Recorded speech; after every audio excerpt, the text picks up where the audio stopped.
प्रथम लाग दो चरण को, धनी ए ना छोड़ायो खिन्न। लाख तली लाल एड़ियाँ मेरे जीव के जीवन। इन पाँव तले पड़ी रहूं, इन पाँव तले पड़ी रहूं, धनी नजर खोलो बहादूं। पलना बालों निर्भूम नेत्रे मेरे जीव के जीवन, मेरे जीव के जीवन। कदमों लागू करूं सेजदा, पकड़ के दो पाए। हुक्म करत हैं मासूक, बीच आशिक के दिल आए। मासूक तुम्हारी अंगना, तुम अंगना के मासूक। ए हुक्मे इलम दृढ़ किया, अजूब क्यों न हो टूक टूक, अजूब क्यों न हो टूक टूक। वंदो सद्गुरु चरण को, करूं सुप्रेम प्रणाम। अशुभ हरण मंगल करण, श्री देवचंद्र जी नाम। श्री प्राणनाथ निज मूलपति, श्री महराज सुनाम। तेज कुंवर श्यामा जुगल जी को, पल पल करूं प्रणाम, पल पल करूं प्रणाम। बोलिए श्री प्राणनाथ प्यारे की जय, श्री कृष्ण कन्हैया लाल की जय, श्री निजानंद स्वामी की जय, श्री बैजूराज महारानी जी की जय, श्री महाराजा छत्रसाल की जय, महामती श्री लालदास जी महाराज की जय, बाबा दयाराम साहिब जी की जय, सद्गुरु श्री राम रतन दास जी महाराज की जय, परमहंस श्री चरणदास जी महाराज की जय, परमहंस श्री हरिदास जी महाराज की जय, सद्गुरु श्री जवाहरदास जी महाराज की जय, सर्व सुंदर साथ की जय।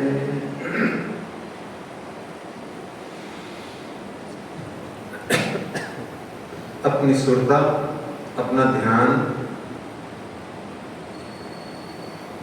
केंद्रित करें और नदी किलकिला तीर पे श्री श्यामा जी महारानी जी के दरबार में श्री गुम्मट जी मंदिर में पहुंच जाएं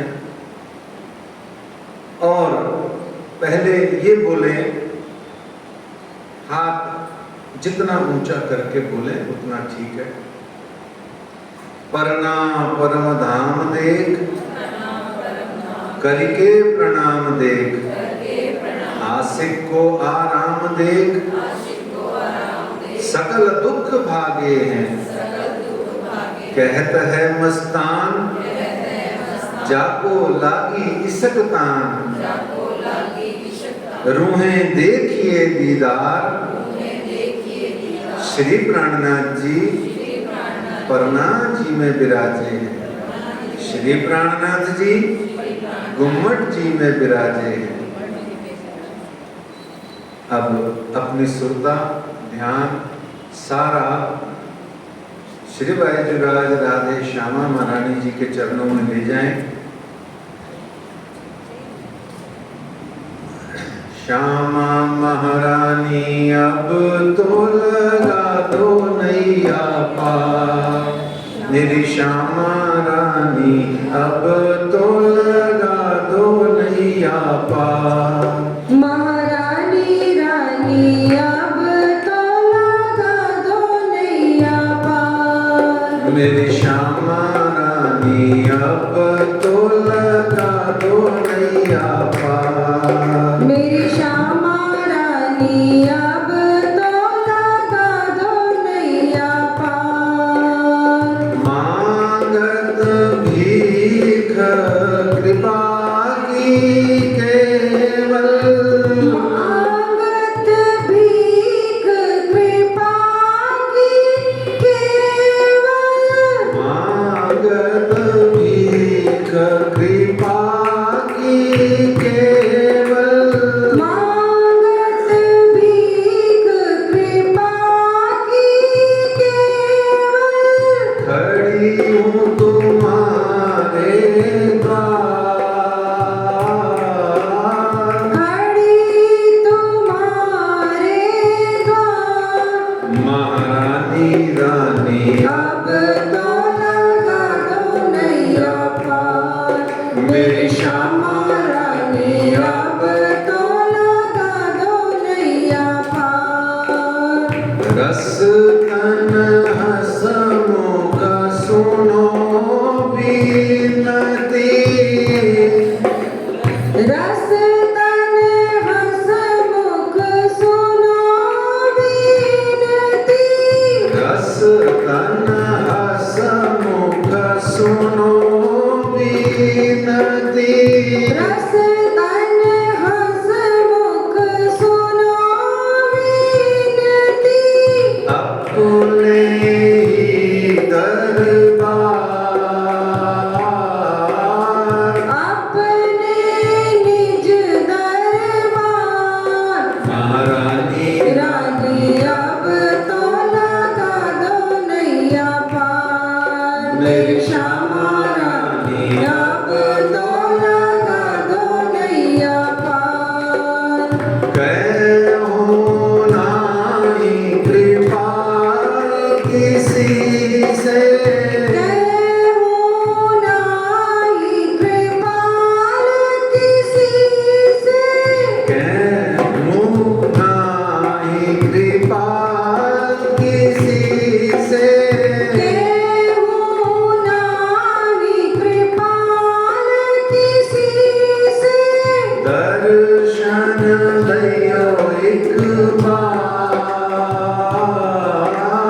दर्शन दयो एक बार। महारानी रानी अब तो लगा दो नैया पार, मेरी श्यामा रानी अब तो लगा दो नैया पार।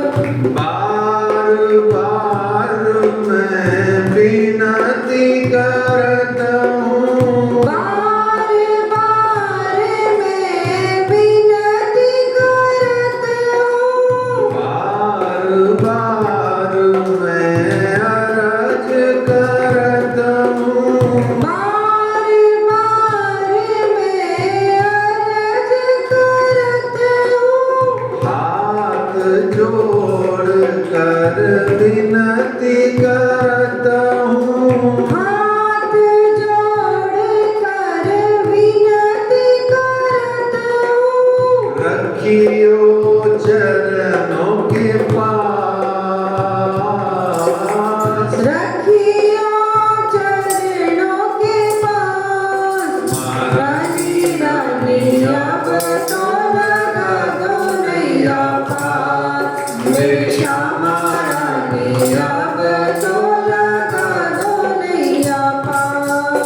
मेरी राधे राधे अब तो लगा दो नैया पार। मेरी श्यामा रानी अब तो लगा दो नैया पार। महारानी रानी अब तो लगा दो नैया पार। मेरी बैजू रानी अब तो लगा दो नैया पार। श्री श्यामा महारानी जी की जय।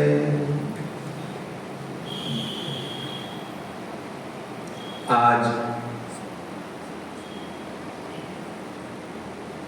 श्री बीतक साहेब जी की चर्चा कथा का इस श्री कृष्ण प्रणामी मंदिर श्री श्यामा जी के चरणारविंद तले आज 10वां दिवस है। 18 जुलाई सन 2023 चल रहा है। कल तक के प्रसंग में हमने जाना था कि श्री निजानंद स्वामी सदगुरु धनी श्री देवचंद्र जी महाराज को वह किशोर अति सुंदर स्वरूप खेला जो वृंदावन, इस प्रसंग के अंतर्गत जो आपको तीसरी बेर साक्षात दर्शन हुआ, उसका हमने कल विस्तृत वर्णन का आनंद लिया सबने मिलके। प्रमुख रूप से हमने जाना था कि उन्होंने बताया, नाम तुम्हारा भाई सुंदर खेले तुम ब्रजराज, और शरीर क्या है, जीव क्या है, आत्मा क्या है, पर आत्मा क्या है, और जीव और आत्मा के बीच में जीवात्मा क्या है, और परात्मा क्या है, तथा परमात्मा कौन है, और फिर उनका परम धाम क्या है, कहाँ है, क्यों है, किस लिए, को हम कस्या अस्ति संसार, कहाँ से तुम आए हो, मैं कौन, कहाँ से आया, कहाँ है मेरो बर्ताव।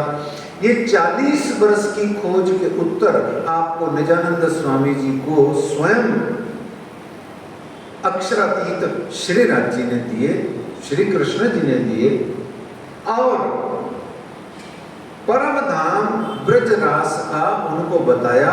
और यह सबसे सुंदर चीज बताई जो हम सत्य ने जाप करते हैं, निज नाम श्री कृष्ण जी अनादि अक्षराती। निज नाम, उन्होंने कहा हे देवचंद्र, मेरा नाम निज नाम श्री कृष्ण है, और मैं वैकुंठ से, स्वर्ग से, गोलोक से नहीं, तेरे सामने जो मैं देवचंद्र आया हूं, ये मैं अनादि, अनादि मतलब जिसका प्रारंभ नहीं हो, और अक्षरातीत का अर्थ क्षर, अक्षर के भी अतीत, बियॉन्ड, तो मैं वहां से आया हूं। ये आपको कल अच्छे से स्पष्ट हुआ। और फिर 1678 विक्रमी संवत का हमने महात्म्य जाना, कितना महत्वपूर्ण महिमावान यह विक्रमी संवत 1678 श्री निजानंद संप्रदाय के अंदर में महात्म रखता है। कल हमने ये भी जाना था कि 1638 में महात्म्य बहुत सुंदर है ना, 1638 में, फिर 1678 में है। अभी एक और बड़ा सुंदर वर्ष आज के प्रसंग में आने वाला है, उसका भी महात्म्य बहुत अद्भुत है। फिर ये सारा प्रसंग जब हो गया तो आप देवचंद्र जी महाराज वहां से लौट आए। हमने यहाँ महत्वपूर्ण तथ्य कल सुना था कि वो लौट आए कहाँ, अपने घर लौट आए। क्या करके लौट आए, ध्यान से सुना था हमने कल कि हमने सुना था कि वो श्री कांजी भट्ट जिनसे 14 वर्ष भागवत सुन रहे थे, उनको प्रणाम करके यथा संभव दान दक्षिणा दे करके अपने घर लौट आए। पर यहाँ कई बार गलत फहमी हो जाती है कि फिर उन्होंने भागवत नहीं बांची। नहीं, वो कांजी भट्ट के पास श्याम जी के मंदिर में भागवत सुनने नहीं गए, पर भागवत नहीं बांची, ये तो सर्वथा अशुद्ध है भाग्य, क्योंकि शिरजी साहिब जी ने सारी जागनी भागवत से ही करी है, तो देवचंद जी की तो बात ही क्या करें, है ना, ये हमने कल जाना था। तो इस तरीके से वो अब उनके मन में ये आ रही है भावना कि ये बात मैं किसको बताऊं, इतनी अद्भुत, विलक्षण, पारलौकिक और बिल्कुल चमत्कृत कर देने वाली ये घटना, ये प्रसंग मैं किसे सुनाऊं। तो उनको जो नगर सेठ थे श्री गांधी भाई, वह उनसे थोड़ी सॉफ्ट कॉर्नर मित्रता रखते थे। अब देवचंद्र जी कल भी हमने जाना था गरीब है आर्थिक दृष्टि से, अब उन गरीब से कोई नहीं दोस्ती होती किसी की, कोई किसी की नहीं होती, और भक्त हो जाए, साधु हो जाए, गरीब, तब पूछो ही मत, बेचारे का तो कोई लेना देना ही नहीं होता। तो लेकिन गांधी जी भाई वो जानते थे देवचंद्र जी अद्भुत, विलक्षण, दिव्य पुरुष हैं, तो वो उनको राह चलते मिले। कल हमने जाना पनिहारिन आई है और 3 बार घड़ा भर के पानी का इधर उधर हो गई, और उसके बावजूद भी वो खड़े रहे। कल हमने प्रसंग सुना था, फिर गांधी जी भाई ईमान लाए, उनको घर लाए, पधराया, चाकले में पधराया, चाकला यानी पलंग पे, एक ऐसा स्थान उन्होंने अपने बड़े से महल जैसे घर में श्री देवचंद्र जी के लिए सुरक्षित कर दिया। आइए श्री देवचंद्र जी विराजिए, जागनी कीजिए, कथा चर्चा कीजिए, भागवत बांचिए। और यहाँ तक हमने कल प्रसंग का श्रवण किया था। अब आज के प्रसंग में प्रवेश करने के लिए हमें क्या करना होगा? महामती श्री लालदास जी महाराज जी को बुलाना पड़ेगा, ठीक है, उनको विनती करनी पड़ेगी, उनके चरणों में प्रार्थना करनी पड़ेगी कि आइए आप विराजिए और कथा चर्चा प्रवचन हमारे को कहिए और हम सब मिलकर के सुनेंगे। तो आइए सुंदर साथ जी हाथ जोड़ के महामती श्री लालदास जी को बुलाते हैं। श्री महामती कहें साथ जी,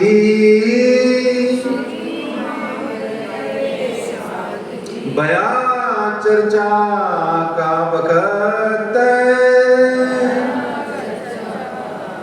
अब तुम सुनियो चित्त दे,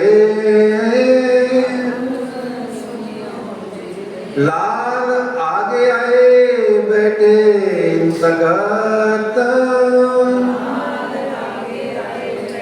लाल आगे आए बैठे तखत। महामती श्री लालदास जी महाराज की जय। पहले दीन इस्लाम में श्री गांधी भाई दरे कदम, सेवा करी श्री देवचंद्र जी की, कदमों सौंपी आत्म, कदमों सौंपी आत्म। यहाँ महामती श्री लालदास जी महाराज कहते हैं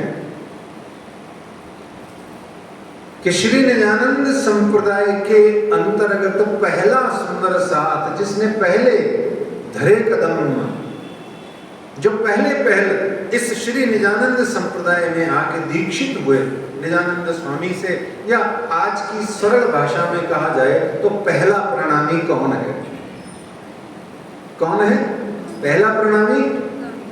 श्री गांधी भाई। और इनकी परम धाम की जो वासना है उसका नाम क्या है? धनबाई है।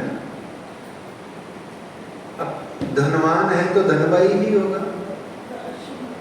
तो पहले दीन इस्लाम में श्री गांधी भाई धरे कदम, सेवा करी श्री देवचंद्र जी की, गुरु भक्ति का साक्षात उदाहरण। थोड़ी सी देर की कथा चर्चा सुनी, खड़े खड़े, कहाँ? चौराहे पर। हमने जाना था जैसे पोल होता है ना बिजली का, कहीं कोई खड़े हैं पोल के किनारे या नुक्कड़ पे, यही तो था, पनिहारी वहीं से तो निकलेगी, तो वहां खड़े हैं, खड़े खड़े घंटा, 2-3 घंटा, 1.5 घंटा, 2.5 घंटा बात करी। इतने से सत्संग से इतने बड़े धनवान सेठ का हृदय धन से हट करके धनी पे चला गया। कितनी प्यारी बात है। आज आपको सैकड़ों ऐसे भक्त, सैकड़ों ऐसे विद्वान साधु मिल जाएंगे जो धनी धनी करते करते धन धन करने लग जाएंगे। ये धन धन्य वाला नहीं, धन धन रुपया। लेकिन कोई कोई कोई ऐसा धनवान मिलेगा, कोई कोई ऐसा धनवान होगा जो धन धन छना छन धन धन करता करता एकदम थोड़े से सत्संग से धनी धनी करने लग जाए। ऐसे हमारे निजानंद स्वामी श्री देवचंद्र जी महाराज का थोड़ा सा सत्संग सुना, एक घड़ी आदि में बुनियाद, कबीरा संगत साधु की कटे कोट अपराध। घड़ी भर का सत्संग साधु का पर्याप्त है, बिनु सत्संग विवेक न होई। तो कहते हैं बिनु सत्संग विवेक न होई, बिना सत्संग के विवेक नहीं होता। और सत्संग भी राम कृपा बिनु सुलभ न सोई, वो भी श्री राम यानी परमात्मा की मर्जी के बिना नहीं होता। यहाँ तो स्वयं परमात्मा ही दे रहे हैं। तो ऐसे में फिर उनका पूरा कबीला यानी कुटुंब, पूरा परिवार। अच्छा, कल हमने जाना था श्री गांधी भाई जी लोहाना जाति के क्षत्रिय राजपूत हैं, है ना। लोहाना जाति है, क्षत्रिय हैं। Same to same Shri Mihirraj Keshav Thakur ji का कबीला है, सेम टू सेम, वही गोत्र है, वही जाति है। क्षत्रिय हैं, ठाकुर हैं और लोहाना उनका गोत्र है।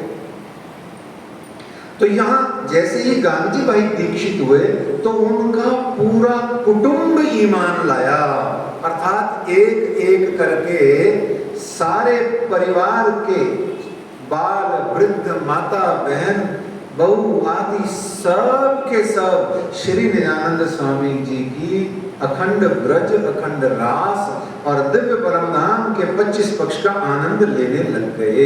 अब चाहिए गांग जी भाई में गांग शब्द जो है ना, ये जैसे कई बार होता है ना, काना का कनवा कर दिया, ऐसे ही होता है ना। कान कुछ भी आदमी थोड़ा पुकारने में टेढ़ा मेढ़ा हो जाता है। देहाती में ये गंगा भाई का गांगजी भाई हुआ है, शुद्ध शब्द है गंगा भाई। उसको गुजराती में, सौराष्ट्र में, काठियावाड़ी में गंगा से गांगजी हो गया। तो इस तरीके से गांगजी भाई के घर में लालदास जी महाराज कहते हैं, श्री देवचंद्र जी के अमल में साथ को हुआ सुख अंग, तिनकी चर्चा सुनते मावत नहीं उमंग। जिनकी चर्चा सुनते हुए मावत नहीं उमंग, मावत यानी सेटिस्फाई, सेट नहीं हो, पूरी भर नहीं। मावत यानी एक डब्बे में सामान भरो, भरते जाओ भरते जाओ भरते जाओ, भर ही नहीं रहा। मावत यानी माता नहीं है, इसमें पूरा नहीं आ, जितना मर्जी डाल दो कम पड़ रहा है। ये राजस्थानी और गुजराती शब्द काफी मिलते जुलते होते हैं। हमारे यहाँ भी मारवाड़ी में भी मावत ही बोलते हैं। या का बीच में माइक बना और का दे ना, तो मावत नहीं उमंग। शब्दों का जब थोड़ा बहुत अच्छा सा आनंद मिलता है ना, तो वो जो भाव है उस शब्द में, वो तीर की तरह छाती में चुभ जाता है। अब आपको पता ही नहीं, मैंने फ्रेंच में कुछ अपशब्द बोल दिया तो आप ऐसे खड़े रहोगे यूं ही, क्योंकि समझ ही नहीं है। ऐसे ही ये देहाती शब्द, अपभ्रंश शब्द, गुजराती शब्द आते हैं। हर एक शब्द का आनंद लेना चाहिए, कोशिश करनी चाहिए ज्यादा से ज्यादा समझ आए। तो श्री गांधी भाई से वही, यहाँ गांधी भाई रोज श्री निजानंद स्वामी जी को, और सुनिए आगे कितनी प्यारी बात है। श्री गांधी भाई से वही उत्सव रसोई नित्य। श्री निजानंद संप्रदाय में भंडारा नहीं होता। अब आजकल प्रचलित हो गया शब्द, कोई बात नहीं, स्वागत है क्योंकि सरल पड़ता है, पर हमारे यहाँ भंडारा नहीं होता। भंडारा वैसे भी नहीं हो सकता कहीं भी। भंडारा तो वास्तव में, क्षमा कीजिएगा, उनके लिए होता है जो लोग निर्धन, अशक्त या जिनके पास में भोजन प्रसाद की सुविधा नहीं होती। तो देवी माँ का, किसी मंदिर का या किसी गुरु के आश्रम का ऐसा रसोई खोल दी गई कि आओ जिसको पाना है पाओ, जो भूखा है भोजन पाओ। ये भंडारा होता है। भंडारा भरे पेटों का नहीं होता। जो भरे पेट है उनका रसोई उत्सव होता है। हमारा रसोई उत्सव होता है। हमारे यहाँ ठाकुर जी की पूजा है तो हमारे यहाँ ठाकुर जी को भोग लगेगा, सब प्रसाद पाएंगे। अब वो 56 प्रसाद है, 56 भोग है या कितना ही है, उससे कोई मतलब नहीं है ना। तो बाल भोग हो, राजभोग हो और चाहे शाम का भोग हो, वो हम पाएंगे रसोई उत्सव। तो श्री कांत जी भाई से वही उत्सव रसोई नित्य, नई नई भातों से वही, नई नई भातों से विविध प्रकार के व्यंजनों से वो सेवते हैं, यानी सेवा करते हैं। हुआ अंग में उमंग इत, और उनका अंग में उमंग इत होता है। पूरी वाणी और पूरी बीतक में याद रखें कि जब सिर्फ अंग शब्द आता है, सिर्फ अंग शब्द, साथ में मुख अंग, हृदय अंग, हाथ अंग, पांव अंग, ऐसे अगर नहीं लगाओ, अंग शब्द आ रहा है तो इसका अर्थ हृदय होता है। पूरी वाणी और गीतक में यही मतलब होता है। अब जब सदगुरु चर्चा करते तब अजबाई अपनी बुआ मेघ बाई को कहती कि राजनित देवे दीदार, आरोगे बेल तीन, बस्ता मांगे आरोगते आज, क्यों फीकी खारी की। श्री राज जी, श्री कृष्ण जी परम धाम वाले स्वयं आते हैं और वस्ता मांगते हैं। वस्ता यानी वस्तु, पदार्थ, यानी भोजन प्रसाद की सामग्री, विविध प्रकार की सामग्री मांग मांग करके, अर्थात कह कह के खाते हैं। आज मुझे वो दो, आज मुझे वो दो, और आज ये मीठा कम है, आज इसमें नमक ज्यादा है, आज ये क्या किया, ऐसा क्यों दे दिया, अरे नहीं नहीं मुझे कल ऐसा खिलाना। रुच रुच के भोग लगाती हैं सखियां, और बड़े प्रसन्न होकर के श्री राज जी महाराज, श्री कृष्ण जी 3 बार दिन में आते और आरोगने की लीला होती। राजनित देवे दीदार, आरोगे बेर तीन, बस्ता मांगे आरोगते आज, क्यों फीकी खारी की। तंबोल दे आरोगते, तंबोल यानी पान, तंबोल दे आरोगते, और मिठाई कहे भान। जब भोजन हो जाता, मुख्य भोजन, तो पान की बीड़ा लेके, तंबोल लेके आरोगते और कई कई प्रकार के मिष्ठान, मेवा, मिठाई खाते। और जमुना जल अलाखल, और जमुना जल अलाखल चल दिखावे एकांत। फिर यहाँ श्री जमुना जल का दर्शन कराते। अलाखल का क्या मतलब होता है सुंदर साहब जी? जमुना जल अलाखल चल दिखावे एकांत। फिर जमुना जल जी का दर्शन कराते एकांत में। किसको? सब सुंदर साथ को। अलाखल शब्द है ना सुंदर साथ जी, इसका अर्थ है कल कल छल छल बहता हुआ, उछलता हुआ। उलाचे मारती हुई जमुना जी के जल को यूं उछलता हुआ जल दिखाते। आज भी नौतनपुरी धाम में अगर आपका सद्भाग्य जग जाए और पुजारी जी महाराज या कोई ट्रस्टी आपको अंदर तक ले जाए, आजकल तो वहीं दूर से दिखा देते हैं, लेकिन अगर अंदर जा, मैंने देखा, बचपन में मैंने देखा, बहुत छोटा था, मैंने अंदर जाके जमुना जी का पूरा दर्शन क्या पाया। मैं तो उसमें रस्सी के उसमें डब्बे में से पानी भी भरा है। मैं उस समय बहुत छोटा 9th क्लास में था, मैंने तो दर्शन पाया। तो और भी आज भी पाते हैं लोग। तो वो जमुना जल जी यूं यूं ऐसे अलाखल यानी खुलाचे मारता हुआ है, उछलता हुआ।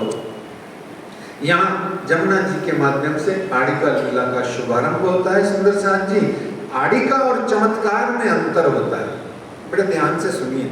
आड़िका को चमत्कार नहीं कहते। चमत्कार या माजजा, इसको लौकिक कष्ट मिटाना या सांसारिक मनोरथों को पूरा करने के लिए कोई साधु संत या कोई सिद्ध पुरुष महात्मा या कोई, जैसे हनुमान जी महाराज के मंदिर में अष्ट सिद्धि नवनिधि के दाता, असबर दीन जानकी माता, राम रसायन तुमरे पासा, सदा रहो रघुपति जी के दासा। हनुमान जी के मंदिर में सिद्धि बहुत जल्दी मिल जाती है। गणेश जी के मंदिर में रिद्धि सिद्धि मिल जाती है।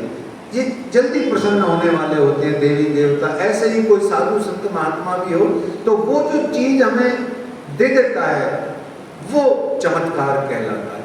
चाहे उससे लौकिक कष्ट मिटे, चाहे उससे हमारा कोई मनोरथ सिद्ध हो, या उससे हमारा कोई रुपया पैसा आदि इत्यादि का काम हो जाए, सांसारिक। लेकिन आड़िका लीला एक ऐसा शब्द है जो श्री निजानंद संप्रदाय में ही प्रयुक्त है, और इसका अर्थ होता है ऐसा अद्भुत चमत्कार जैसी चीज जो सिर्फ और सिर्फ आपकी आत्म जागृति करने हेतु होता है, आपकी आत्मा को पकड़ के झकझोर दिया जाए, ऐसा आपको याद दिलाने हेतु कि देखो याद करो सोई साहित्य जो हंसने मांगे खेल, तो यूं आपको झकझोर देवे जो चमत्कार, वो आड़िकार है। श्री देवचंद्र जी को चमत्कार करने की क्या जरूरत है? साक्षात अक्षरातीत जिसके पास आ गए, जिसके हृदय में है, वो खुद ही हो गए चौथा स्वरूप। उनको चमत्कार करने की जरूरत नहीं है। तो कभी भी इस बात को भ्रमित होने की जरूरत नहीं है। फिर यहाँ चर्चा का दौर चल पड़ा, आनंदमयी दौर, ब्रज की, रास की, परमधाम की, 25 पक्ष की और विविध प्रकार की आड़िका लीलाओं से। और बड़ी प्यारी बात, जैसे रास के अंदर में जब सखियां अंतर्धान हुए कृष्ण जी के विरह में जब थी, तो उन्होंने अनुकरण लीला करी थी, जिसको हमने जाना था, अभिनय नहीं किया था। सखियों ने रामलीला जैसा अभिनय नहीं किया था। वो पेड आर्टिस्ट नहीं थी सखियां कि भाई रामलीला कर ली, नहीं नहीं नहीं, उन्होंने श्री कृष्ण जी को पाना था, इसलिए उन सब ब्रज रास की लीलाओं का अनुकरण, यानी जो पहले हो गई उनको वैसे के वैसे उन्होंने, कोई कृष्ण बन गई, कोई राधा बन गई, कोई क्या बन गई, कोई कंस बन गई, कोई पूतना बन गई, ऐसे उन्होंने अनुकरण किया। सो ही अनुकरण लीला यहाँ पर ब्रज और रास की, परम धाम के स्वरूपों की, यहाँ निजानंद स्वामी विभिन्न प्रकार से करते हैं। जैसे हमारे मंदिर में भी हमारे 2-3 बहन जी हैं जो बच्चों को कई बार सुंदर सुंदर परम धाम की और ऐसे ब्रजरास की लीला का मंचन करते हैं भाव से। ऐसे ही वहाँ आड़िका लीला करते हुए और चित्र दीवार पर उकेर देते थे निजानंद स्वामी। ये जैसे हम तो मूल मिलावा का चित्र बनाते हैं, वो निजानंद स्वामी जी यूं करते तो आपको पिक्चराइजेशन हो जाता, पूरा पूरा चलचित्र उभर जाता वहाँ दीवार पर। तो इस तरीके से वो आड़िका का आनंद देते, चर्चा कथा करते और सब सुंदर साथ स्त्री पुरुष सब वहां बैठे। कब रात हुई कब सुबह हुई किसी को कुछ पता नहीं है, कोई लेना देना नहीं है। सुंदर साथ जी, ये सबसे बड़ी चीज होती है कि कथा चर्चा जब तक शुरू नहीं हुई बस तब तक ही एक समस्या होती है, और शुरू होने के बाद में श्री देवचंद्र जी के यहाँ पर कोई घड़ी नहीं देखता था, कोई घर की याद नहीं करता था, किसी को कोई सुध-बुध नहीं रहती थी। क्यों नहीं रहती थी? अब ये तो जिसको सुख मिले वही समझे, ये कथा चर्चा का असूल होता है। तो वहां पर चर्चा कथा होने लगी, अब सभी स्त्री पुरुष आने लगे। तो एक चुगलखोर ने, अब चुगलखोर का मतलब क्या है? यहाँ लालदास जी की एक विशेषता है, उनको मालूम है कि इस आदमी ने शिकायत करी है, उनको मालूम है इस आदमी ने शिकायत करी है, पर वो इस आदमी का भी नाम नहीं लेते। उनको पता है सामने ही तो बैठा है, यही तो बैठा है, यही तो है, पर उसका भी नाम नहीं लेते। 3-4 बार बिहारी जी महाराज की भी कहीं उन्होंने देखी, पर उन्होंने नाम नहीं लिया, कोई जना बोल दिया, कोई एक शख्स। ऐसे ही यहाँ चुगलखोर कह दिया। अब ये चुगलखोर कौन है? ये वही लोग हैं जो देवचंद्र जी से कांची भट्ट के मंदिर में तकलीफ पाते थे। अब वो संसार है, सबको एक आंख थोड़ा ही सुहाता है, कईयों को सुहाता है, कईयों को नहीं सुहाता, विविधता है संसार की, तो है। तो यहाँ एक चुगलखोर ने कोतवाल को चुगली कर दी। चुगली का मतलब क्या होता है? शिकायत कर दी है कि एक कायस्थ के घर स्त्री पुरुष दिन रात बैठे रहते हैं और न जाने कौन कौन सी प्रेम प्यार की बातें करते रहते हैं। अब उस जब आज तो कोई कहे प्रेम प्यार है तो लोग चलो अपने ही घर में 2-4 बातें करके ऐसे मजाक मजूक उड़ा के सेटल हो जाएंगे, कोई चलो किसी को कोई विशेष फर्क नहीं पड़ेगा। पर वो 400 साल पहले जब संसार में पता नहीं कैसा कैसा समय था, तब उस समय यदि कोई कह दे कि वो बैठे रहते हैं रात भर स्त्री पुरुष और प्रेम प्यार की आनंद की लीलाओं की बातें होती रहती हैं, इतने में तो बहुत हो गया, ये तो बहुत हो गया, बहुत से भी ज्यादा हो गया। तो उस चुगलखोर ने जैसे ही कहा कि ये लोग तो गुप्त मंत्रणाएं करते रहते हैं प्रेम प्यार की, तो कोतवाल ने तुरंत 2 चौकीदार यानी सिपाही भेजे, जाओ रात को आज तहकीकात करो। तो चुगलखोर ने देवचंद्र जी का घर दूर से यूं दिखा दिया, बोलो वो देवचंद्र जी का वो स्थान है जहां बैठ के वो कथा चर्चा करते हैं। तुम ऐसा करो, दोनों सिपाही जाओ और तहकीकात करके सुबह चौकदार सुबह जो है कोतवाल को जाके खबर करो। एक सिपाही रात भर दीपक की, वो जो यूं दिखाया ना जैसे वो घर है, घर के देवरी पे दीपक लगा हुआ है, तो एक सिपाही तो रात भर दीपक की जलती हुई लौ की ओर बढ़ता रहा, चलता ही रहा, चलता ही रहा, चलता ही रहा, पर पहुंच नहीं पाया। वो चलता ही रहा बस।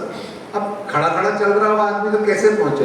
तो उसको जितना आगे जाता उतना दीपक दूर दिखता, वो चलता ही रहा, चलता ही रहा। और दूसरा सिपाही इतनी दूर तक चलता गया, चलता गया, चलता गया कि वो धरौल गांव पहुंच गया।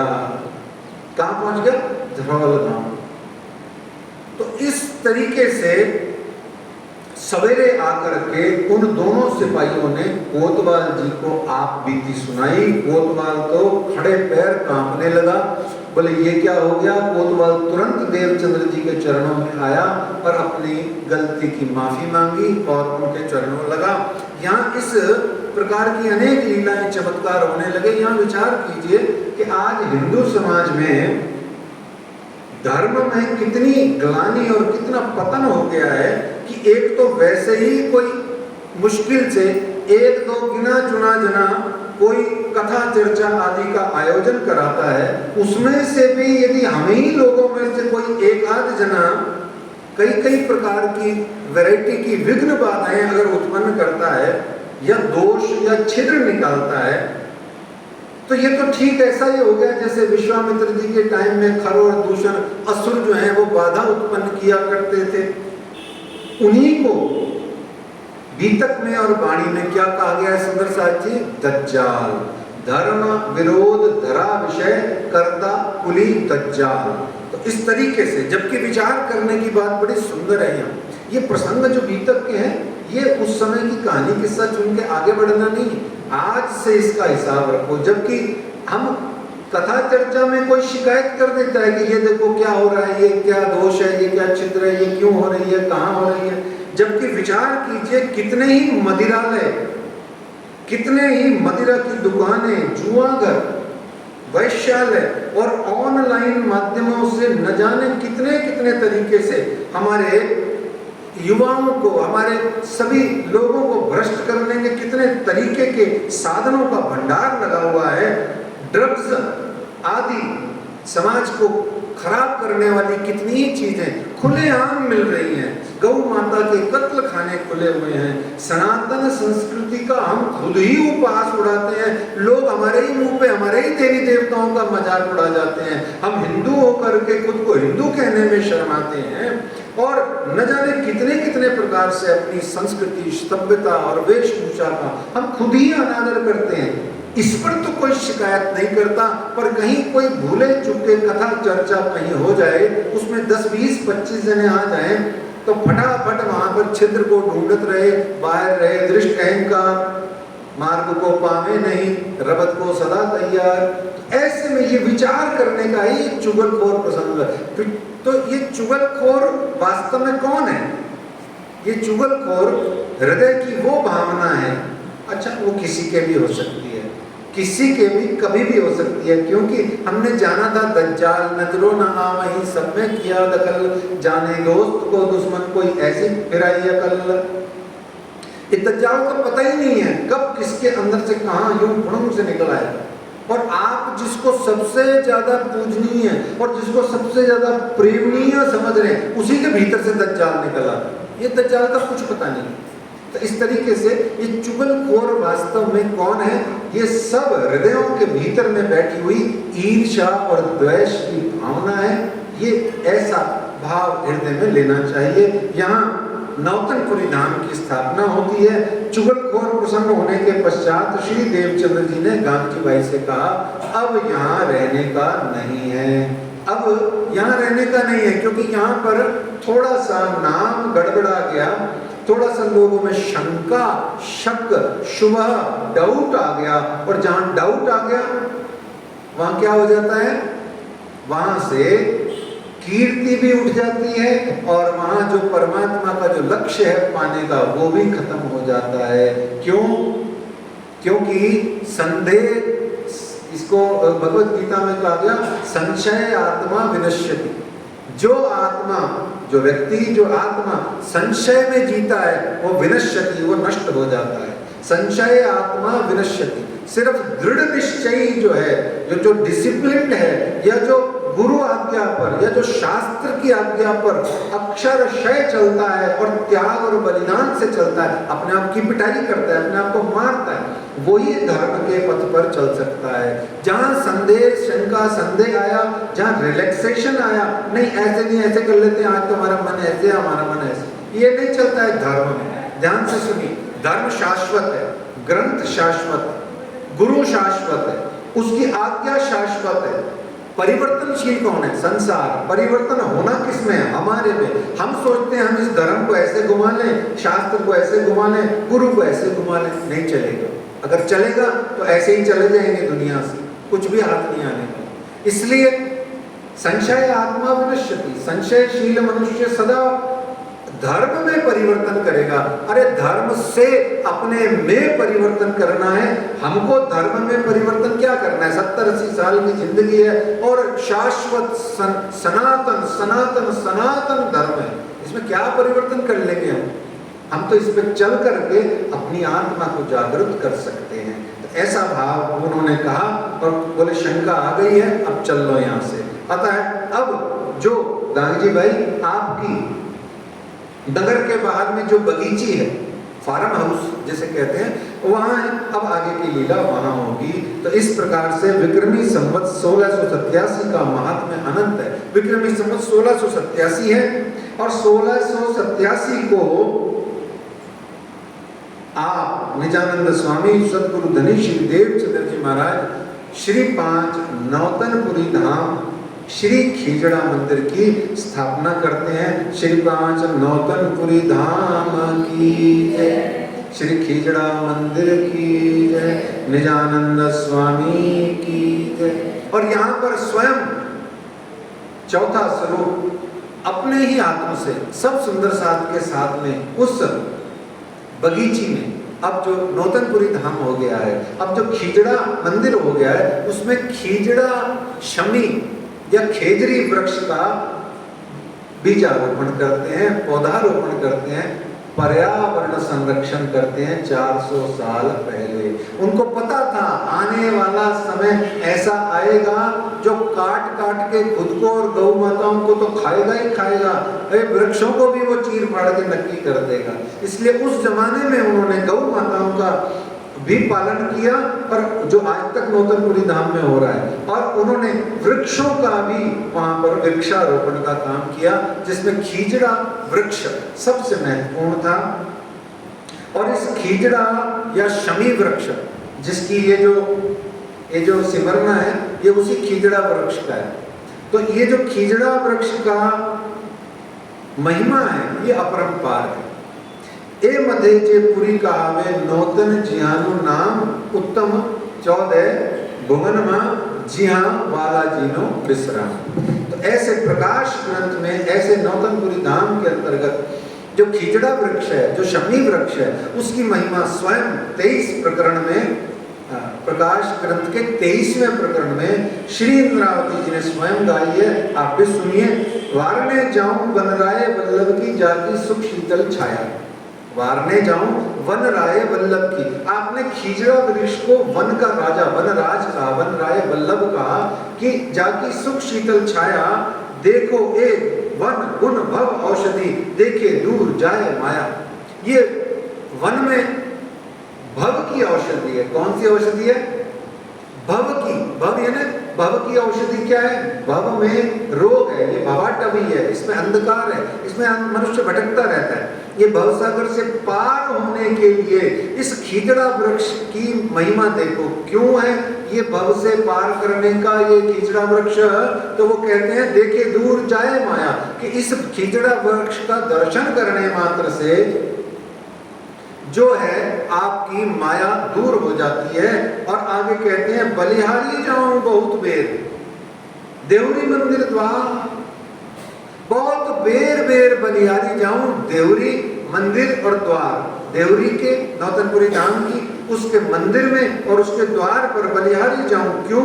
क्योंकि वारने जाऊं इन जमी के, इस नौतनपुरी धाम की पवित्र धरती पर मैं वारी जाती हूँ जहां बसत मेरे आधार। क्यों है ये सब कुछ? ये खिजड़ा वृक्ष पवित्र क्यों है? क्योंकि इसके नीचे निजानंद स्वामी चाकले पर विराजमान होकर के सुंदर साथ को चर्चा कथा किया करते थे। ऐसा आनंदमयी वो नौतनपुरी धाम। इंद्रावती जी कहती हैं कि श्री नौतनपुरी धाम के आंगन में उठते बैठते खाते पीते आते जाते वृक्ष तले चाकला पर और उस पलंग की पाटी पर उसके ऊपर बिछी हुई चादर और उस पर विराजमान मेरे निजानंद स्वामी का आनंद देखते देखते ही बनता है। बार बार मैं वारी जाऊं इन श्री निजानंद स्वामी सदगुरु देवचंद्र जी महाराज पर। आइए नौतनपुरी धाम के मंदिरों का हम एक एक पंक्ति में परिचय प्राप्त करें। सर्वप्रथम जहां लीला प्रारंभ होने से पूर्व जो वृतांत बना 14 वर्ष निष्ठा भागवत सुनने का, वह है श्री श्याम जी का मंदिर। हमको सबको पता है और लगभग हम में से सबने दर्शन पाए हुए हैं। और फिर उसके बाद में श्री देवचंद्र जी महाराज का वह निवास स्थान जिसको आज श्री राज मंदिर कहा जाता है, जहां उनके पिता देव बुद्धि ने आत्मा बुद्धि रूपी देवचंद्र को एक कमरे में ज्वर के दौरान, ज्वर ने दज्जाल जब आया कसौटी करने आया तो एक कमरे में आपको ताला लगा के बंद कर दिया था, पीछे चक्कर खा के गिर गए थे। तो वो श्री राज मंदिर दर्शनीय है। फिर उसके बाद श्री गांधी भाई के घर का वह एक भूभाग जिसमें श्री देवचंद्र जी महाराज को, जिसको आपने देवचंद्र जी महाराज को समर्पित किया था, जिसमें श्री देवचंद्र जी महाराज विराजमान होके चर्चा कथा ब्रज रास का आनंद दिया करते थे, जिसे आज वर्तमान में श्री चाकला मंदिर के नाम से जाना जाता है। ये विक्रमी संवत 1678 की बात है। और जो श्याम जी का मंदिर है और जो श्री राज मंदिर है, ये 1678 में 14 वर्ष माइनस करने वाली बात है ना, वो उतने समय का पुराना है, उससे भी बात है। तो श्री केशव ठाकुर जी का वह निवास जहां आप श्री मिहिर राज का बचपन, उनकी जवानी वहां जहां बीती, वो स्थान, उसका नाम है श्री मेड़ी मंदिर। अब हफ्सा का वह नजरबंद वाला स्थान जहां पर साक्षात अक्षरातीत पार ब्रह्म प्रियतम प्राणनाथ जी की श्री तारतम वाणी का अवतरण प्रारंभ होता है। और उस समय भी सुंदर साथ जी आपको जान के बड़ा आनंद आएगा कि इस वर्ष की भांति क्या था, बताओ? अधिक मास, मल मास, पुरुषोत्तम मास, है ना। इसको कई नामों से जाना जाता है। मल मास भी कहते हैं, पुरुषोत्तम मास भी कहते हैं। पुरुषोत्तम इसलिए कहते हैं क्योंकि ये अनादि अनंत सच्चिदानंद श्री कृष्ण जी का है, तो श्री कृष्ण पुरुषोत्तम है, ये पुरुषोत्तम मास। मल मास भी है ना, इसमें सब मल मैल दूर हो जाते हैं, आप शुद्ध पवित्र हो जाते हैं, 60 दिन मिलते हैं आपको। तो उस समय भी अधिक मास था। और यहाँ पर आपको ध्यान होगा कि उद्धव ठाकुर और श्यामलिया ठाकुर जी भी यहाँ जागृत हो गए थे, बाणी भी तक, बाणी सुन के, चौपैया सुन के, विरह की बाणी सुन के। जिसके लिए बाणी में क्या कहा गया? पत्थर काले ढिग होते सो भी हुए। वो पत्थर कौन है? श्यामलिया और उद्धव जी या कोई और है? देख लेना, थोड़ा विचार करना। तो वो जो युगल स्वरूप अक्षरातीत का श्री राज श्यामा जी का, आप इंद्रावती जी को वहां साक्षात दर्शन दीदार होता है। और आपको मालूम ही है कि श्री यमुना जी का आड़िका लीला के दौरान जो प्रकटन हुआ, वो नौतनपुरी धाम में आज भी वो यमुना जी विराजमान है, दर्शन मिलता है। चौथा दिन है, दर्शन की लीला चल रही है, संवाद की लीला चल रही है। इस प्रकार से नौतनपुरी धाम का तो वर्णन हो ही गया, खिजड़ा मंदिर का। अब और कोई मंदिर रह गया है या हो गए हैं सब? सब हो गए, ठीक है ना। तो श्री प्राणनाथ जी के अब हम धाम धनी अक्षरातीत के प्रकटन की ओर बढ़ते हैं। आइए प्रकटन करते हैं। नारियल लीजिए पुजारी जी। तो हम एक चौपाई से प्रकटन करके आगे बढ़ते हैं और खूब थोड़ा सा आनंद उत्सव से हम इस प्रकटन को मनाएंगे और फिर आगे के प्रसंग में चलेंगे। आइए, ये संवत चल रहा है, कौन सा संवत चल रहा है सुंदर साहब जी? 1687 चल रहा है, ठीक है ना। अभी तो 1687 चल रहा है।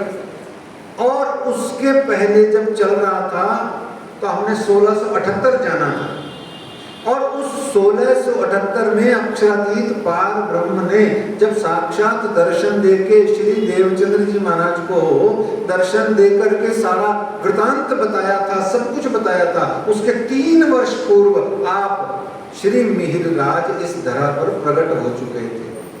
तो अब यहाँ से पीछे जाकर के 87 से 1675 में थोड़ा सा आपको इंट्रोडक्शन और प्रकटन का आनंद देके पुनः 1687 से लीला को शुरू करेंगे। आइए, और जयकारों में सहयोग देना, और जब गाएं कोई गीत संगीत भी तो उसमें भी बड़े प्रफुल्लित हृदय से आनंद लेना, क्योंकि हमारे धनी धाम आने वाले हैं। और संवत 1675 भादोवदी 14 नाम प्रथम जाम और वार रवि प्रगटे धनी श्री राम, प्रगटे धनी श्री राम। प्राणनाथ प्यारे नाम के धनी की, प्राणनाथ प्यारे नाम के धनी की जय।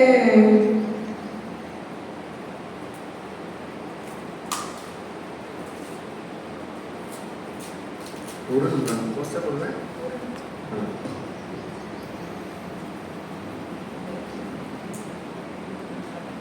बोले श्री प्राणनाथ प्यारे की जय, धाम के धनी की जय, रास के रमैया की जय, स्वरूप की जय।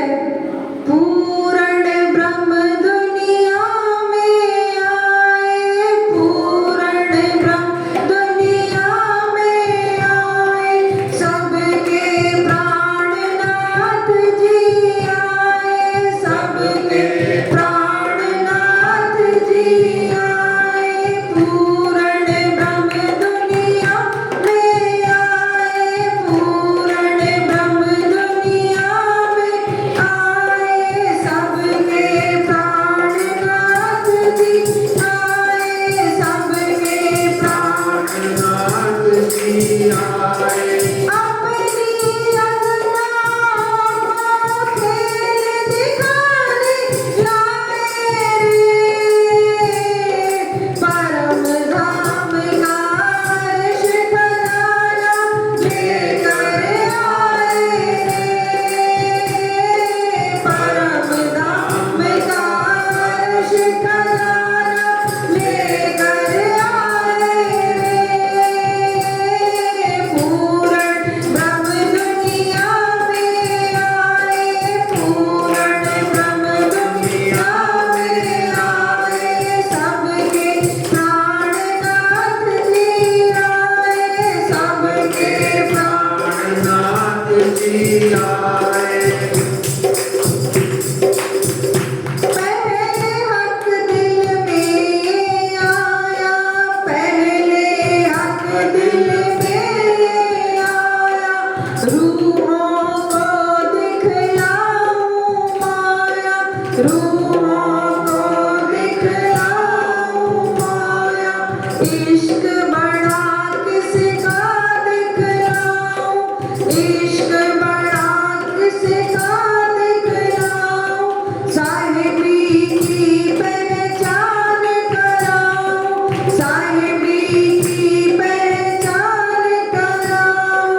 श्री नौतन उदर बाई धन केशव ठाकुर पिता कैयत ता श्री राज प्रगटन नय।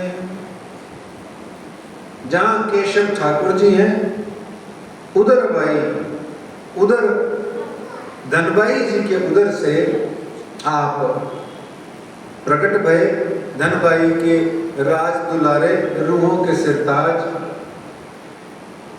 बड़ा सुंदर भजन है ये, बहुत पुराना, मुझे आता नहीं है, एक लाइन आती है, धनबाई के राज दुलारे रूहों के सिरताज की, मैं रो नित नित गाऊं शोभा गुम्मट वाले श्री राज। ऊंचा चला जाता है ना, तो विंध्याचल पर्वत भी ऊंचा है, ये भजन भी ऊंचा चला जाता है? तो ऐसे ये ऊंचा भजन गाया नहीं जाता। तो ठीक है, जो सुंदर साहब गाते हैं उनको बहुत मौज मिले, धनी की कृपा बख्शे राज जी। श्री 5 नौतनपुरी धाम जामनगर की पवित्र धरती पर यह विक्रमी संवत 1675 का प्रसंग चल रहा है, जिसे ईसवी सन 1618 कहा जाता है। जैसे आज विक्रमी संवत 2080 चल रहा है और ईसवी सन 2023 चल रहा है। और आश्विन कृष्ण पक्ष रविवार चतुर्दशी के प्रथम प्रहर में आप श्री राज अक्षरातीत श्री प्राणनाथ स्वयं प्रकटित होते हैं इस संसार में, श्री मिहिर राज जी के तन में। इनका नाम क्या है? मिहिर राज। 7 अक्टूबर बनती है इंग्लिश की डेट, ईसवी सन, और विक्रमी संवत 2080 से ईसवी सन बनता है 1618। कैसे बनता है? 57 साल का डिफरेंस है। हिंदी 57 साल बड़ी है। क्या है? हिंदी का महीना 57 साल सीनियर है, बस इतना याद रखें। तो 2023 में 57 जोड़ोगे तो 2080 आ जाता है। और यहाँ श्री राज जी का प्रकटन होता है आज, यानी अब जो आएगा 28 अक्टूबर, जहाँ प्राणनाथ जी का प्रकटन महोत्सव है, इस समय 405 वर्ष पूरे हो जाएंगे। 2080 में से 1675 घटाओ तो कितने आए? 405। ठीक है, इस तरीके से 13 अक्टूबर को ये प्रकटन महोत्सव प्राणनाथ जी का आएगा, जो जयपुर में भी धूमधाम से मनाया जा रहा है। पूरे भारत में ही मनाया जाता है, पर जयपुर में और नौतनपुरी धाम में विशेष मनाया जाता है। वैसे तो हर मंदिर में मनाया जाता है, पर ये पूरे भारत में जयपुर और नौतनपुरी धाम जामनगर में विशेष मनाया जाता है। 28 अक्टूबर को तो शरद पूर्णिमा का उत्सव है, वो थोड़ा डिफरेंस रह गया। तो आज जन्म कुंडली देख करके केशव ठाकुर जी ने पंडितों ज्योतिषों को बुलाया, तो आज जन्म कुंडली ज्योतिषों द्वारा देख करके यह कहा गया कि भाई ये तो अवतारी पुरुष हैं और इनका नाम श्री मिहिर राज रखा गया। मिहिर राज का अर्थ क्या होता है सुंदर साथ जी? मिहिर यानी सूर्य, राज यानी राजा, जो सूर्यों का राजा हो। अब क्या श्री अक्षरातीत क्या ये जो 14 लोग ब्रह्मांड में या अनेक विविध प्रकार के सैकड़ों जो ब्रह्मांड है, उनमें जो सूर्य है, सोलर सिस्टम का जो किंग है सूर्य, क्या उन सूर्यों के राजा हैं? नहीं नहीं, यहाँ अभिप्राय लीजिए। सूर्य कहते हैं ज्ञान को, सूर्य कहते हैं प्रकाश को, और प्रकाश कहते हैं परम धाम में नूर को। और वो जो नूर के कौन है? नूर जलाल, नहीं कौन? पक्का कर लो। नूर जमाल, ठीक है। जमाल क्यों कहते हैं और जलाल क्यों कहते हैं? अच्छा, श्यामा जी को कौन सा नूर कहते हैं? है जी? अच्छा, नूरे नूर किसे कहते हैं? बहुत सारे बनते हैं नूर से, बड़ा आनंद है, पर वाणी में जाएंगे तो फिर भी तक लौटना मुश्किल हो जाता है। तो नूर जमाल अक्षरातीत श्री राज्य महाराज को मिहिर राज कहा गया। सरल शब्दों में अगर कहा जाए, हे मिहिर राज, आप ही तो हैं श्री राज। सिंपल इक्वेशन, कहिए मेरे साथ, हे मिहिर राज, आप ही तो हैं श्री राज। हो गया, काम पूरा हो गया। अपना संप्रदाय पूरा हो गया। बस इतना सा याद रखो, मिहिर राज का नाम लिया समझो राज का नाम लिया, राज का नाम लिया समझो मिहिर राज का नाम लिया। और मिहिर राज का ये जो तन है जो अभी आया है पंच भौतिक तत्वों से निर्मित, ये हम जान चुके हैं। जब हम 5 पद्मावतीपुरी धाम पहुंचेंगे तो आपकी सेवा में रखा जाएगा कि वो जो पंच भौतिक तत्वों से निर्मित तन जो माता के उदर धनबाई के उदर से प्रकट हो रहा है या अभी भी हुआ है, ये कैसे करके ये तन आज भी विद्यमान है और क्या ऐसा इसमें घटित हो गया कि ये पंच भौतिक तत्वों से निर्मित जो तन जो अभी हम मना रहे हैं, ये पंच भौतिक तत्व इसमें से हट जाएंगे और दिव्य परमधाम के 5 नूरी तत्व सदचिद आनंद अनंत और अद्वैत ये इसमें प्रविष्ट हो जाएंगे और ये तन सदा के लिए नूरी होके आज भी श्री 5 पद्मावतीपुरी धाम श्री घुम्मट जी मंदिर में नूरी तन से नित्य विराजमान हो जाएगा। ये हम जानेंगे आगे आने वाले प्रसंगों में। तो इस तरीके से पिता केशव ठाकुर, माता जी का नाम श्रीमती धनबाई और आपके कुल 5 भाई हैं टोटल ऊपर से नीचे। श्री हरवंश ठाकुर जी जो कपाइया में रहते हैं और श्री सामलिया ठाकुर जी, श्री गोवर्धन ठाकुर जी, श्री मिहिर राज ठाकुर जी और सबसे छोटे श्री उद्धव ठाकुर जी। श्री हरवंश ठाकुर जी की धर्म पत्नी का नाम है श्रीमती मेघबाई। यहाँ बड़ा आनंद आता है, ये जो श्री देवचंद्र जी और श्री केशव ठाकुर जी परिवार प्रसंग को अगर हम ढंग से पढ़े तो बहुत आनंद आता है। और आपसे पहले भी एक दिन थोड़ा मस्त विनोद किया था कि हमें वो फाजिलका में पता नहीं कौन कोई एक आंटी या कोई आंटी की बिटिया या बिटिया की बहू, उसकी बेटा या उसका दोता पोता नाती रहता है, उससे तो हम रिश्ता यूँ निकाल लेंगे 6-7 मिनट में लव लुभा के। पर यहाँ हमें नहीं पता। अच्छा, मैंने उस दिन एक और निवेदन किया था, अच्छी बात है, ये दोनों अच्छी बातें हैं जो मैं कर रहा हूँ, पर आपको तो मैं निवेदन कर रहा हूँ, श्री राम की जिंदगी को हम बचपन से सुनते आ रहे हैं क्योंकि हम सनातन हिंदू धर्म के अनुयायी हैं। पर राम के बिना भारत कुछ है ही नहीं। भारत का मतलब राम, राम का मतलब भारत। भारत की सुबह राम है क्योंकि सुबह उठते ही हर कोई कहता है राम राम साहब, राम राम जी। तो भारत की सुबह का नाम है राम। और अच्छी बात है, राम के बारे में हमें सब कुछ पता है। पर चूंकि हम निजानंद संप्रदाय में दीक्षित हैं, इसलिए निजानंद संप्रदाय के अंतर्गत जो हमारे 4-5वां स्वरूप है, उनके भी कुल के, सांसारिक कुल के बारे में हमें अच्छी खासी थोड़ी सी डीप नॉलेज होनी चाहिए। और नहीं है तो एक लिस्ट बना लो, कागज पेन पे लिख लो, आपस में डिस्कस कर लो, 2-4 बार डिस्कस करोगे सेट हो जाएगी। भूल तो जाता ही है, मैं भी भूल जाता हूँ, पर याद आ जाती है, अभी तक इसी का नाम है। तो यहाँ कहते हैं हरवंश ठाकुर जी की धर्म पत्नी का नाम क्या है? श्रीमती मेघबाई। अब हरवंश ठाकुर जी किसके बेटे हैं? केशव ठाकुर जी। वो केशव ठाकुर जी किसके बेटे हैं? अपने को भी नहीं पता, ठीक है ना, कोई ठाकुर जी हैं, किनके हैं पता नहीं। तो केशव ठाकुर जी के बेटे हरवंश ठाकुर जी, और हरवंश ठाकुर जी जो कि श्री मिहिर राज के बड़े भाई हैं, श्री गोवर्धन ठाकुर जी के बड़े भाई हैं, इन्हें सबसे बड़े भाई हैं। इनकी जो धर्म पत्नी है उसका नाम है मेघबाई, यानी घर की सबसे बड़ी बहू रानी। और श्रीमती मेघबाई जी की जो भतीजी हैं उनका नाम है श्रीमती अजबाई। अजबाई क्या है? श्रीमती अजबाई। ये किनकी पत्नी है?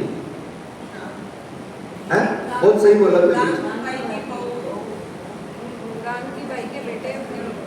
नहीं, थोड़ा सा हाँ सही है, सही है। देखो मेरी भी बुद्धि कितनी कंफ्यूज आ जाती है। श्याम जी भाई, जो नागजी भाई, श्याम जी भाई और बिहारी जी नाव से अरब में पीछे गए थे ना, उनके वो जब वो जल चला गया था सामान, तो ये वो वाले श्याम जी भाई की वाइफ का नाम क्या है? अजबाई। ऐसे मजा आना चाहिए, आपको एंजॉय करना चाहिए। क्या प्रसंग तो सारी दुनिया करती है बीतक के। 10 मिनट का आप मेरे साथ में 3 घंटे बैठो, मैं पूरी बीतक खत्म कर दूंगा, कहानियां सुनानी हो। पर कहानियां सुनने बैठे हैं कि हमको इस उम्र में, हमारी उम्र हो गई है। अच्छा, राज जी कहते हैं अब आया उठने का दिन, आगू को यहाँ मौत का दिन। तो कहानियां सुनने बैठे हैं, गाने गाने थोड़े ही बैठे, कहानियां सुनने नहीं बैठे, मस्तियां करने नहीं बैठे। हम बैठे हैं यहाँ पर अपनी आत्मा को अपने परमात्मा और उन परमात्मा द्वारा धारित संसारित 5 स्वरूपों की लीलाओं में निमग्न करने के लिए। अब ये भी एक उसमें से बड़ा प्यारा उपाय है कि कौन कौन कहाँ कहाँ कितना आनंद लिए। अब अजबाई देखो, बेगबाई देखो, उनके मौज मस्ती की कोई ठाट बाट की कोई सीमा ही नहीं है। साक्षात अक्षरातीत की सेवा कर रही है, उनसे लड़ रही है, उनको ताने भी मारे होंगे 2 4 5 बार, रोटी नहीं देती, क्या कर ले जो करना है, ऐसे भी बोल दिया होगा। और पड़ा रहता है यहाँ पे सारा दिन, आ जाता है गुरु का चेला। पता नहीं, हमें क्या पता क्या क्या उस जमाने में कल्चर था गुजरात में। हमारे यहाँ जो है चलो ऐसे ही कल्पित करो, ये चित्रण करके ही तो आपको सारा मजा लेना है, और आप ये संसार भूल जाओगे चित्रण करते करते। मैं दावे से कहता हूँ, मेरे तो मैं जब बीतक पढ़ता था, जब मेरे को मेरे सदगुरु श्री जवाहरदास जी महाराज जी ने ध्यानस्थ अवस्था में आदेश किया, काका तू बीतक पढ़। तो मैं जब बीतक पढ़ता था तो शुरू में समझ नहीं आती, फिर उसके बाद मुझे होश ही नहीं होती। मैं अपने घर की ऊपर झोपड़ी में बैठ के बीतक पढ़ता था, मैं रोता था, चीखता था, चिल्लाता था जोर जोर से। तो क्यों? क्योंकि उसमें इन्वॉल्व इतने हो गए, पता ही नहीं कुछ क्या होगा। 5 मिनट बाद खुद को पता लगता है कि आप भी आनंद लीजिए, मजा लीजिए। तो श्रीमती मेघबाई जी की भतीजी हैं श्रीमती अजबाई, जो श्री श्याम जी भाई के धर्मपत्नी है। और श्रीमती अजबाई के ससुर कौन है? गांधी जी भाई, ठीक है ना? कौन है? गांधी जी भाई।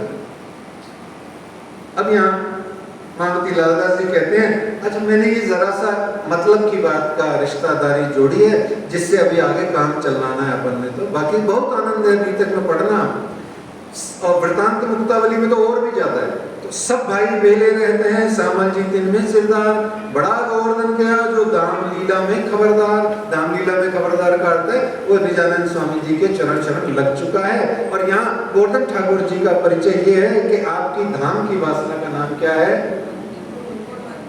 गुणवंती बाई। अच्छा, श्री गुणवंती बाई। श्री क्यों कहते हैं? श्रीमती गुणवंती बाई क्यों नहीं कहते? और सुश्री भी नहीं कहते, क्योंकि आत्मा जेंडरलेस होती है, आत्मा का कोई जेंडर ही नहीं होता है। यहाँ तो समझाने आदि की लीला में समझाया जा रहा है कि हम सब उनकी प्रियतमाएं, अंगनाएं, गोपांगनाएं, सखियां हैं। बाकी आत्मा जेंडरलेस होती है, नो मेल नो फीमेल।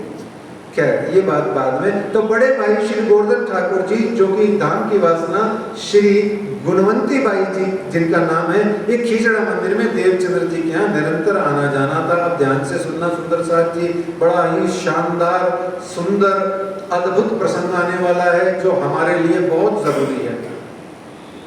उनका वहाँ आना जाना था और सदगुरु रूप में उनको पहचाना था। श्री गोवर्धन ठाकुर जी की भी धर्मपत्नी है, उनका नाम है श्री पद्मावतीपुरी धाम। क्या नाम है? पद्मावती। तो श्री गोवर्धन ठाकुर जी की भी धर्मपत्नी है, जिनका नाम है श्रीमती पद्मावती। और महामती श्री लालदास जी महाराज बीतक ग्रंथ में कहते हैं, अंकुर आगे करीबन 60वें या 59वें प्रकरण में, कि अंकुर होत असल का सुनत ही करे चेतन। क्या? अंकुर होत असल का सुनत ही करे चेतन। मैं इसको बड़ी साधारण शब्द में आपको समझाने का प्रयास करता हूँ। आप ट्रेन में जा रहे हैं अपने परिवार सहित, और आपके कैबिन में ही या पास वाले कैबिन में कोई बैठा हुआ है और उसने तुरंत बोला आओ आओ आओ, प्रणाम प्रणाम प्रणाम, या उसने कहा आओ आओ आओ, जय धनी नाम जय धनी नाम, प्राणनाथ प्यारे की जय। इतना सा उसने कोई एक रिलेटेड वर्ड बोल दिया, आप तुरंत उठोगे, जाके देखोगे कौन है, क्या है, कैसे है, और जाके कहोगे प्रणाम जी, आप प्रणामी हो क्या? ऐसे ही बोलोगे। हम भी प्रणामी है। अच्छा आप पन्ना जा रहे हो? हम भी पन्ना जा रहे हैं। आप कहाँ के रहने वाले हो? हम यहाँ के, हम वहाँ के। लो जी, रिश्तेदारी खुल गई। ये अंकुर होत असल का सुनत ही करे चेतन। आप में यदि परम धाम का अंकुर है तो कान है ना ऐसे खड़े हो जाएंगे परम धाम की वाणी, प्राणनाथ आदि का वर्ड सुनते ही। ऐसे ये कहा तो छत्रसाल जी के लिए गया है, पर यहाँ हमारे लिए भी यही चीज कही गई है। और यहाँ जो हम जिनकी बात कर रहे हैं उनके लिए भी यही कहा गया है। खिलवत ग्रंथ में भी राज जी ने कहा, खुद के लिए कहा, रह न सको मैं रूहों बिना। फिर आगे कहते हैं, अब जब रूहें मुझ बिन नहीं रह सकती हैं तो फिर क्या, रह ही नहीं सकती है तो बात खत्म, आगे कोई तर्क वितर्क ही नहीं है। अब आइए मतलब की बात, तो जो धाम की अंगना होगी, अंकुरी होगी, वो स्वयं ही धनी जी को ढूंढ लेगी। अच्छा नहीं ढूंढ पाएगी तो धनी जी उनको ढूंढ लेंगे। अच्छा धनी जी नहीं ढूंढते हैं तो सखियां ही मिलके सखियों को ढूंढ लेंगी। यानी कहने का भाव है कि ये ढूंढा डांडी का खेल जो है ये होगा ही होगा। अंकुर होना चाहिए असल का। कैसे ढूंढ लेंगी, धामधनी कैसे ढूंढ लेंगे? ये ऐसे ही ढूंढ लेते हैं जैसे कृष्ण जी ब्रिज के अंदर में गोपिका कितने ही गुप्त जगह पे मक्खन डाल करके रख दे छुपा के, कृष्ण जी और उनकी टोली, चोरों की टोली पहुंच जाती थी। बोलो कृष्ण कन्हैया लाल की। ब्रजे प्रसिद्धम नवनीत चौरम गोपांगनानाम चतुकूल चौरम अनेक जन्मार्जित पाप चौरम चोरागन्यानाम पुरुषम नमामि। वो कहते हैं अनेक जन्मा अर्जित पापों को भी कृष्ण कन्हैया मक्खन के साथ साथ चुरा लेते थे। और प्राणनाथ जी ने भी वाणी में एक चौपाई कही, बीज मरचिया होए काढ़ी सीप कौन है? हम हैं। मर्जिया मतलब गोताखोर। उन्होंने कहा कि मैं तो इस भवसागर संसार के अंदर में इतनी भवाटवी के अंदर में कत्ता नहीं कहां सखियां सीपें पड़ी हुई हैं, मैं जा जा के ढूंढ के ले आया। ऐसे अंकुर होता असल का सुनती करे चेतन। अब सुनिए प्रसंग जिसके लिए ये आपको बताया गया। तो गोवर्धन ठाकुर जी निजानंद स्वामी सदगुरु धनी श्री देवचंद्र जी के पास रोज आया जाया करते थे। बालक 12 वर्ष महीना दोए ताम ऊपर भय 4 दिन, अभी 4 ही होंगे। जो बालक श्री मिहिरराज है वो रोज देखता था कि ये गोवर्धन ठाकुर जी जाते हैं बाबू बन के इतने तैयार होके सुंदर स्मार्ट करके और वापस आते हैं तो नूर ही आते हैं। 4 घंटे बाद भी आते हैं और फिर भी थके हुए नहीं होते, नूर से भरे होते हैं। फिर सारे परिवार पत्नी और बच्चों आदि को इकट्ठा करके सबको किस्से कहानियां सुना रहे सतगुरु महाराज की। वो बालक मिहिरराज जो अंकुर होत असल का सुनती करे चेतन, उसको रोज रोज निजानंद स्वामी की ये बातें सुन करके जब ये 12 वर्ष महीना दोए और तां ऊपर भाई 4 दिन का हो गया, तब ये गोवर्धन जी ठाकुर को जिद्दी बांध के बैठ गया। कहता है तब क्या गोवर्धन को मोहे ले जाओ, तुम मुझको भी लेके चलो। अब 12 वर्ष का बालक उस जमाने में कुछ छोटा मोटा नहीं होता था। आज के तो सीकड़े पीकड़े होते हैं पतले दुबले से, उस जमाने में ऐसे मस्त गबरू जवान होते थे, बड़े बड़े किसान और बड़े बड़े राजपूतों की संतान है। राजी महाराज की श्री महाराज की हाइट ही 6.5 पौने 7 फीट बताई गई है। जामा देखो मेरे ही जैसे 3 आ जाए। तो ऐसे आप विचार करो। तो ऐसे तब कहा गोवर्धन को मोहे ले जाओ तुम। फिर श्री गोवर्धन जी ने कहा ए मोसो ना हो वही बिना श्री देवचंद्र जी के हुक्म। श्री गोवर्धन जी मना कर रहे हैं, मैं नहीं ले जाऊंगा बिना देवचंद्र जी के। और श्री मिहिरराज रो रहे हैं सतगुरु के लिए। उनकी आत्मा बिना दर्शन किए हुए ही तड़प रही है, प्रार्थना कर रहे हैं सतगुरु मुझे सहारा दीजिए, हे सतगुरु मुझे बुलाइए। अंतर मन से पुकार रहे हैं। और ध्यान रखना सुंदर साहब जी, तहकीक अरज जो भेजिए पाक दिल, उसी की अरज पहुंचती है। यहाँ साक्षात निजानंद स्वामी ही सदगुरु हैं, राज्य ही सदगुरु हैं। यहाँ महाराज कह रहे हैं मेरे सदगुरु मुझको देना सहारा, मेरे सदगुरु मुझको देना सहारा। कहीं टूट जाए ना, कहीं टूट जाए ना दामन तुम्हारा, मेरे सदगुरु मुझको देना सहारा। कहीं छूट जाए ना, कहीं छूट जाए ना दामन तुम्हारा, मेरे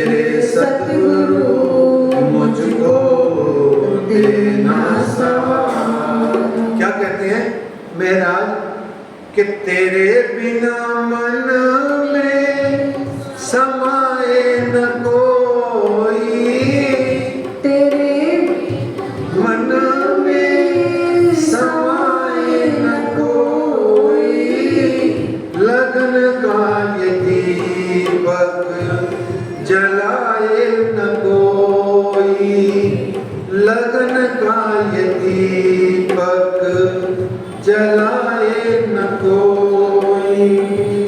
तुम्ही मेरी कश्ती, तुम्ही मेरी कश्ती, तुम्ही हो किनारा, मेरे सद्गुरु मुझको देना सहारा, मेरे सद्गुरु। अब मिलने नहीं दिया जा रहा है तो क्या कहते हैं, तेरे रास्ते से हटाती है दुनिया, इशारों से मुझको बुलाती है दुनिया, तेरे रास्ते से हटाती है दुनिया, इशारों से मुझको बुलाती है दुनिया। न देखूं मैं जग का, न देखूं मैं जग का झूठा इशारा, मेरे सद्गुरु मुझको देना सहारा, मेरे सद्गुरु मुझको देना। लगा दी अरज, अरज पहुंच गई मेहराज की, सदगुरु मुझे सहारा दीजिए, मैं मिलना चाहता हूँ। कौन किससे मिलना चाह रहा है? इंद्रावती सुंदर बाई से, इंद्रावती श्री श्यामा जी से, इंद्रावती श्री राज जी से मिलना चाह रही हैं। और इंद्रावती ने अरज करी तो देवचंद्र जी महाराज जी ने गोवर्धन जी को आज्ञा करी कि तब आज्ञा दई श्री देवचंद्र जी ने, लाए बुलाओ श्री महाराज, बाल वय वस्त आवत सो होवे पूर्ण काज, ध्रुव को भगवान के भय 5 बरस सो प्राप्त, इस वास्ते श्री महाराज को आमन देओ इत।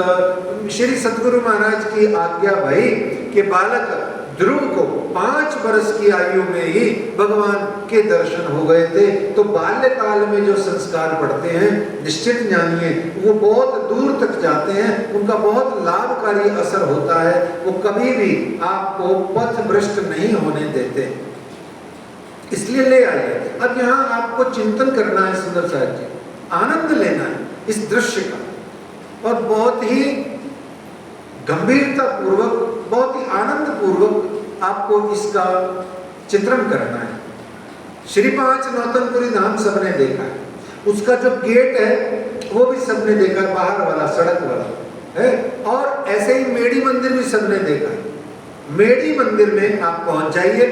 अभी आप मेड़ी मंदिर पहुंच गए, लगभग 1 या 1.25 किलोमीटर का रास्ता है। उस जमाने में तो वो भी कम होता होगा, क्योंकि उस जमाने में तो यूं क्रोफ्लाई चलती होगी, तो इतनी आबादी नहीं थी, तो मार्केट वार्केट भी नहीं होगी।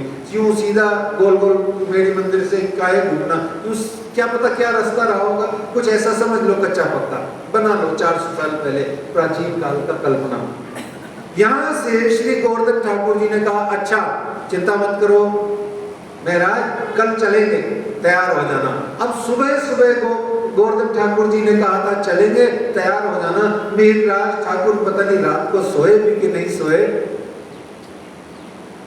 सुबह उठे, तैयार हो गए। और वो गुजराती ड्रेस याद करो सुंदर साथ जी, काठियावाड़ी, किस किसने देखी है?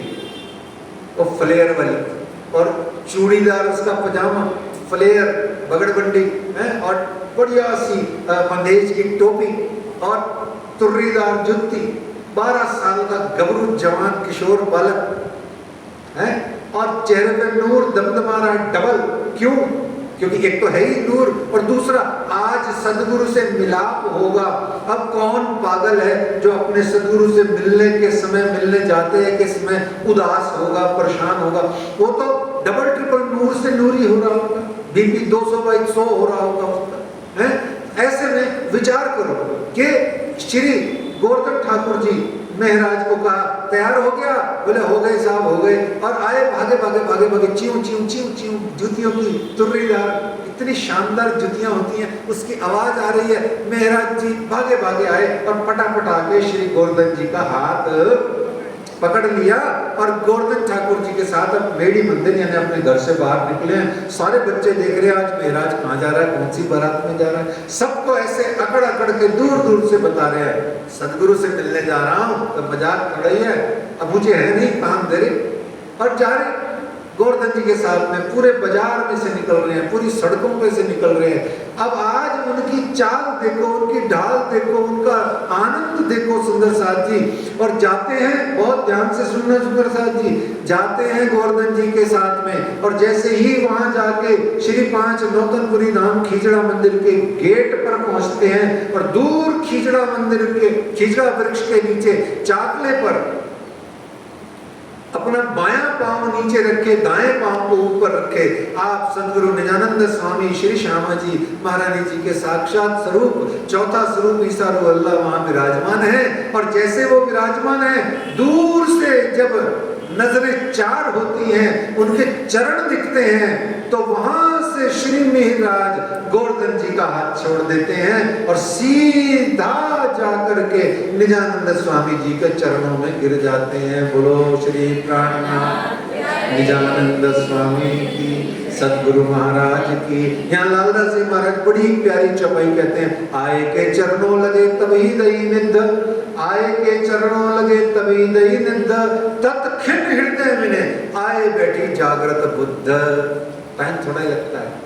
सदगुरु की चरण शरण में आए, उनके पांव पर, उनके चरणों पर जाके अपना गर्व भरा मस्तक रखा, रखते से ही सदगुरु के भीतर में जितनी एनर्जी पॉजिटिविटी थी सब आपके अंदर में रोटेट हो गई। अब आए के चरणों लगे, आते ही धड़ाम से उनके चरणों में गिरे और तभी दई निध, उसी समय परम नाम की 25 पक्ष की चौथे स्वरूप में 5वें स्वरूप को सारी निधि सौंप दी और तत्खिन हृदय में, तत्खिन है ना इमीडिएटली, इमीडिएटली कोई एक मोमेंट भी खराब नहीं हुआ, इमीडिएटली तत्खिन हृदय में श्री मिहिरराज जी के हृदय में आए बैठी जागृत बुद्ध। कौन सी वाली जागृत बुद्ध आपको बताई थी? जागृत बुद्ध का सबसे साक्षात नमूना क्या है?